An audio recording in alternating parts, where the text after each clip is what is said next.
Many of the students have mentioned how at Oakwood you learn to be yourself. Just watch this. Okay. Um.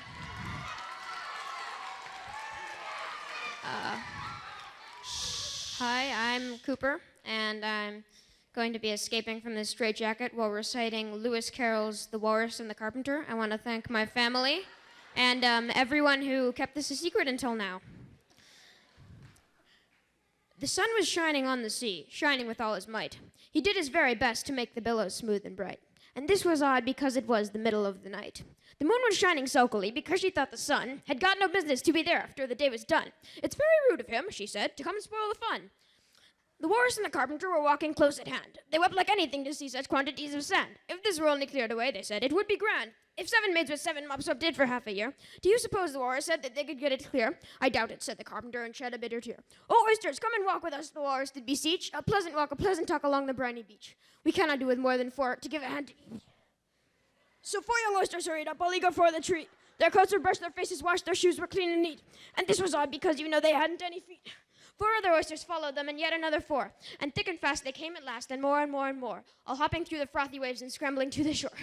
The walrus and the carpenter walked on a mile or so, and then they rested on a rock conveniently low. And all the little oysters stood and waited in a row. "The time has come," the walrus said, "to talk of many things. Of shoes and ships and sealing racks, of cabbages and kings, and why the sea is boiling hot and whether pigs have wings." "But wait a bit," the oysters cried, "before we have our chat, for some of us are out of breath and all of us are fat." "No hurry," said the carpenter, they thanked him much for that. "A loaf of bread," the walrus said, "is what we chiefly need. Pepper and vinegar besides are very good indeed. Now if you're ready, oysters dear, we can begin to feed." "But not on us," the oysters cried, turning a little blue. "After such kindness, that would be a dismal thing to do."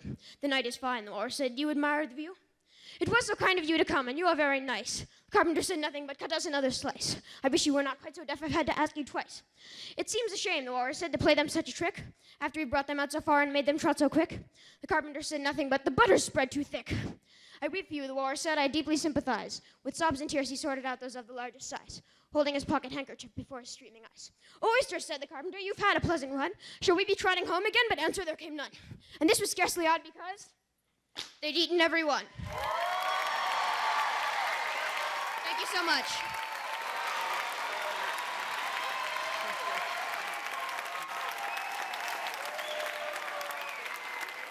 Talk about a hard act to follow.